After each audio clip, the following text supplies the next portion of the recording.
नमस्ते बच्चों।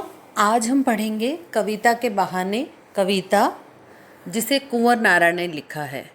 आपके पाठ्य पुस्तक में कुंवर नारायण के 2 पाठ संकलित हैं, जिनमें एक है कविता के बहाने और दूसरी जो कविता है वह है बात सीधी थी पर। आज हम जो पढ़ रहे हैं कविता वह है कविता के बहाने।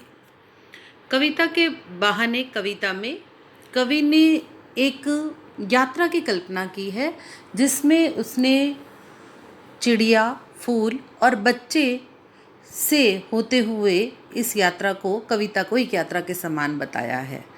कवि ने चिड़िया के साथ कविता की तुलना की है, कवि ने फूल के साथ चिड़िया की कविता की तुलना की है और साथ ही साथ एक बच्चे के साथ भी कविता की तुलना की है।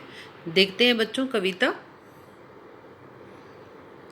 कविता एक उड़ान है चिड़िया के बहाने।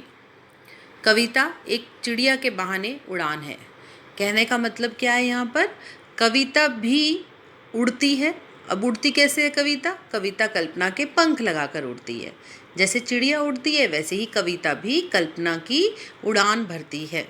कविता की उड़ान भला चिड़िया क्या जाने, लेकिन जो छोटी सी चिड़िया है ना, वह कविता की उड़ान को नहीं जानती कि कविता कितनी ऊंचाई तक उड़ान भर सकती है। अब चिड़िया की उड़ान की तो क्या सीमा होती है?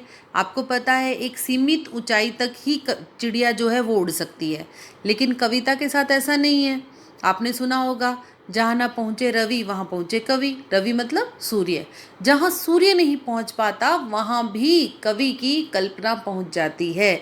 कवि ऐसे ऐसे विषयों पर अपनी कविता लिख देता है जिस पर हम कल्पना भी नहीं कर सकते। आगे देखो बच्चों, बाहर भीतर इस घर उस घर। बाहर भी घूमती है चिड़िया, भीतर भी फुदकती है चिड़िया, इस घर में भी उड़ती है चिड़िया, उस घर में भी उड़ती है चिड़िया। कविता के पंख लगा उड़ने के माने, लेकिन कविता जो कल्पनाओं के पंख लगाकर उड़ती है उसको यह चिड़िया नहीं जान सकती। यानी कविता और चिड़िया बराबर समान माना है कवि ने कि दोनों ही ऊंचाई की उड़ान भरती हैं, लेकिन कविता के पास असीम आकाश है उड़ने के लिए। कल्पनाएं हैं, बहुत सारी अनंत कल्पनाएं हैं और कवि उन्हीं अनंत कल्पनाओं के साथ हमेशा कविताओं का सृजन या रचनाएं करता रहता है, लेकिन चिड़िया की उड़ान सीमित है। अगला पैराग्राफ देखते हैं।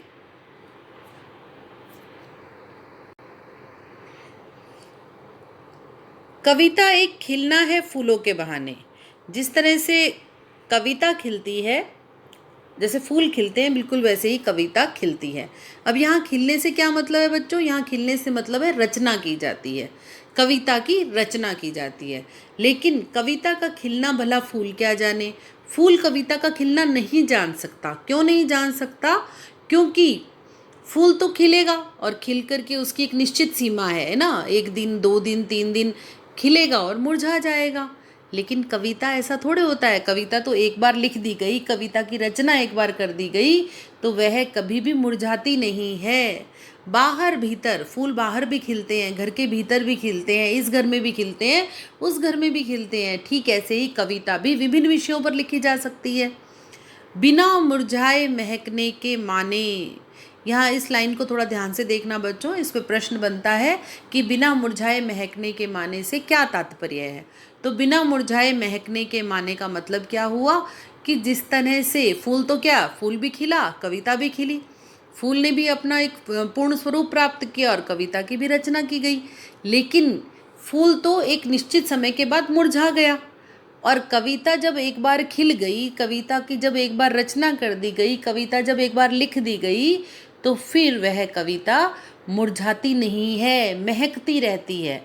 यहाँ महकने से क्या मतलब है कि जब जब पाठक उसे पढ़ेगा तब तब वह आनंद की प्राप्ति करेगा। आज भी कितने सालों पहले लिखी गई कविताओं को हम पढ़ते हैं और पढ़कर आनंद को अनुभव करते हैं।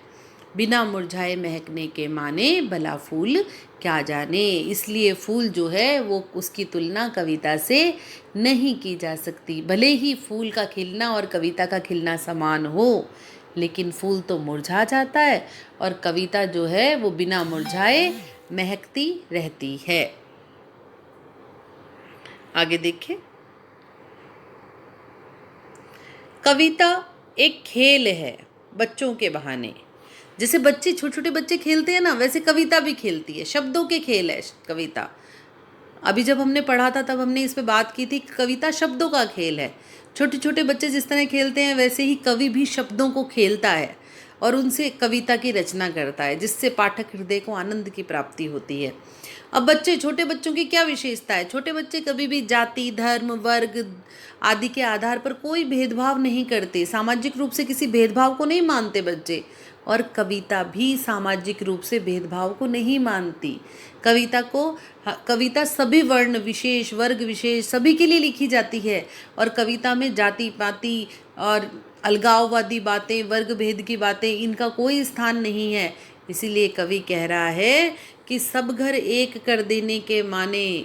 सभी घरों को एक कर देता है कौन? बच्चा। क्यों? क्योंकि बच्चे के मन में द्वेष नहीं है। तो सभी घरों को एक कर देने का जो मतलब है वह तो केवल एक बच्चा ही जान सकता है। कल हम इसके प्रश्नोत्तर करेंगे। ठीक है बेटा?